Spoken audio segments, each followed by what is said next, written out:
Bonjour chers auditeurs de l'ODJ Média, notre internaute invité, Bargak Larbi, partage son avis et sa réflexion, dans un article qu'il a intitulé « Le Maroc soutien de la première heure de l'ANC et du FLN est bien mal récompensé », qu'on écoutera ensemble dans ce podcast. Notre internaute invité entame sa présentation du sujet en disant « La communication est l'activité qui a le plus prospéré au cours du XXe siècle et ça continue avec des outils autrement plus puissants et plus efficaces. Elle permet de promouvoir les actions des différents acteurs sociaux qu'ils soient politiques, économiques ou diplomatiques. Dans certains cas, elle se substitue aux actions pour créer l'illusion d'une réalisation fictive. En politique, l'art de la communication a été utilisé très souvent pour combler la faiblesse des résultats et pour dissimuler les échecs. Monsieur Bargak Larbi présente son point de vue de cette manière. Monsieur Tebboune, le président algérien en a usé avec beaucoup d'efficacité tout au long de son mandat. Le contenu de son discours y est pour beaucoup, composé de sorties populistes, de mensonges assumés et de mimiques dignes des hommes de scène les plus efficaces. Il a atteint ses objectifs. Aujourd'hui le peuple algérien est convaincu, dans sa grande majorité, que tous ces malheurs sont dus à un ennemi extérieur, le voisin marocain. Ce n'est même plus le régime marocain qui est en cause, avec M. Tebboune une frontière a été franchie, c'est le peuple marocain qui est l'ennemi. Le président algérien et ceux qui le soutiennent, la mafia organisée des militaires affairistes, ne se soucient guère des conséquences pour l'avenir de la région, ils n'ont pas suffisamment de racines pour s'inquiéter, et c'est là le danger.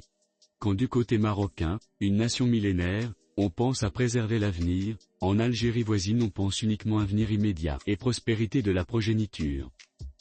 Depuis sa désignation, validée par un simulacre d'élection, le chef d'État algérien ressasse à l'obsession le récit d'une supposée grandeur retrouvée, sous son mandat, et prend plaisir à s'attaquer au Maroc voisin, accusé de tous les maux. Il a contrairement à tous ses prédécesseurs, également obsédé par la Maroc, dépassé toutes les limites imposées par le bon voisinage. Des investissements considérables ont été consentis pour créer un village dédié à la communication, la propagande et la diffamation, et il faut croire qu'il a réussi son entreprise funeste. Les sorties festives de ses concitoyens, aveuglés par la haine à l'occasion de la défaite du Maroc face à l'Afrique du Sud, en sont un signal fort. Ce n'est pas la première fois qu'un pays lâche ses médias contre le Maroc. La Libye de Kadhafi avait lancé une radio, confiée à des opposants marocains, pour diffamer Hassan II et provoquer un soulèvement au Maroc. Il a vite renoncé après la riposte marocaine. Une émission spécialisée dans les révélations des dérives du régime libyen l'a convaincu qu'il en sortirait perdant. La France aussi a cherché à salir l'image du pays. Des organes dépendants du ministère des Affaires étrangères français ont été utilisés à cet effet, ils n'ont eu aucun impact sur les Français qui ont continué à affluer en masse au Maroc. Beaucoup s'y sont installés d'ailleurs, notamment des retraités à la recherche d'une fin de vie paisible et confortable. Cette volonté de désigner le Marocain comme ennemi n'est pas innocente, c'est aussi dans le but de rendre populaires les attaques contre le Maroc, notamment sur sa souveraineté. L'affaire du Sahara marocain, qui a coûté selon des sources algériennes plus de 500 milliards de dollars aux contribuables algériens, n'a jamais mobilisé en Algérie. Les récents échecs diplomatiques enregistrés par l'Algérie ont bien au contraire commencé à poser question. Les ouvertures de consulats dans les provinces sahariennes, les dernières résolutions de l'ONU, les positions de pays comme l'Espagne, l'Allemagne et la France, même si sous M. Macron la France navigue dans le en même temps sont autant de sources de souffrance pour le régime algérien. Son gouvernement change de ministre des Affaires étrangères tous les 18 mois, c'est le signe d'un État fiévreux. Pour organiser sa riposte, il s'appuie sur un allié nourri aux mêmes ingrédients, l'Afrique du Sud dominée depuis la fin de l'apartheid par le parti de l'ANC. Le parti glorieux et prestigieux de Mandela est aujourd'hui dominé par la corruption et la mauvaise gouvernance. L'auteur enrichit son discours ainsi. La corruption étant un obstacle majeur au développement économique, l'Afrique du Sud recule dans tous les classements avec des conséquences sociales qui interpellent. Incompétents et soucieux de garder leurs nombreux privilèges, les dirigeants du pays se sont rapprochés du régime algérien et de sa plus longue expérience dans la prédation et la création de récits glorieux, à même de dissimuler les carences du présent. Comme leurs collègues algériens, ils vont s'accaparer la cause juste des droits des Palestiniens et surfer dessus. Ils le feront uniquement pour rendre service et rendre légitimes leurs attaques contre le Maroc. C'est tout de même curieux de voir l'Afrique du Sud, qui vient d'obtenir une grande victoire juridique condamnant Israël, convoquer dans la semaine M. Di Mistura, envoyé spécial du secrétaire général de l'ONU, pour lui parler de la question du Sahara. C'est le droit de chaque pays membre de l'ONU, mais ce qui est surprenant c'est la rapidité et l'opportunisme de la décision. Ils veulent profiter d'une aura soudaine pour essayer de faire le parallèle entre Gaza et Darla. Une tentative vouée à l'échec, mais à forte valeur sur le plan communication. Ce parallèle sert en premier lieu M. Tebboune et sa rhétorique vis-à-vis du peuple algérien. Faire de la cause palestinienne et de l'ambition algérienne de créer un État vassal au Sahara marocain, une cause commune dans l'esprit des Algériens, est le but du régime.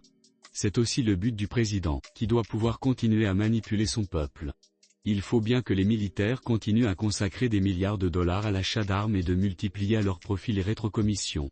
C'est la condition de son maintien au pouvoir, et de la sécurité future de sa descendance. Ce sont là les enjeux des pouvoirs illégitimes. Penser à l'avenir, c'est le combat mené par ceux qui pensent à l'avenir des générations futures, notre histoire millénaire nous y oblige. Pour les autres c'est différent, c'est l'immédiat qui compte. La question légitime que l'on peut se poser, quelles sont les raisons pour lesquelles l'Afrique du Sud s'est mobilisée, pour faire condamner Israël? Des raisons internes probablement, les échecs économiques et la grogne du peuple sud-africain doivent être calmés, et rien de tel que le prestige de la défense d'une cause juste. Cette action a été ternie par la convocation du dossier du Sahara marocain. Comment peut-on décemment comparer Gaza et Darla ou La Ayoun, Smara ou même Guergarat?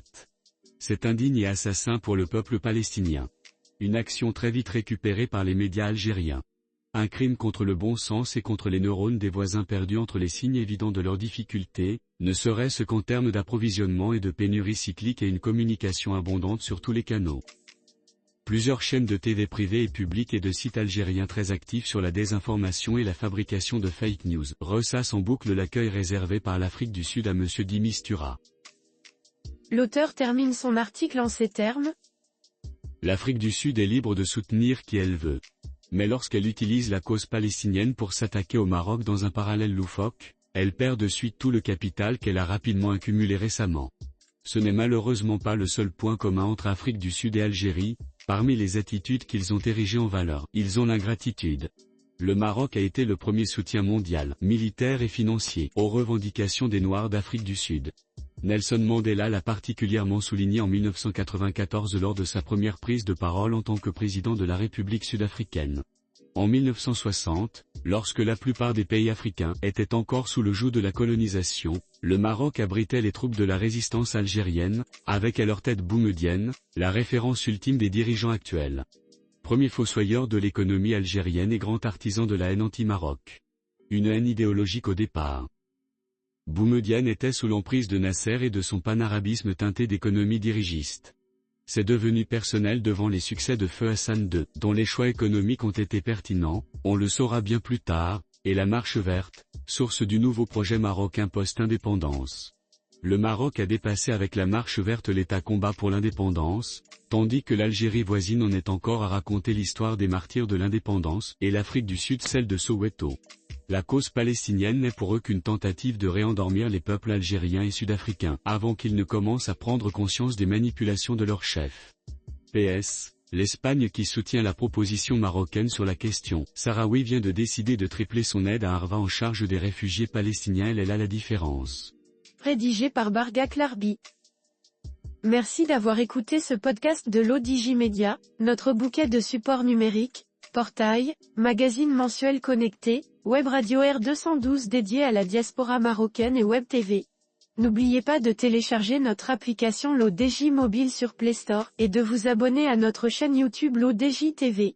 Alors, on se dit au prochain podcast de nos internautes invités, et à très bientôt.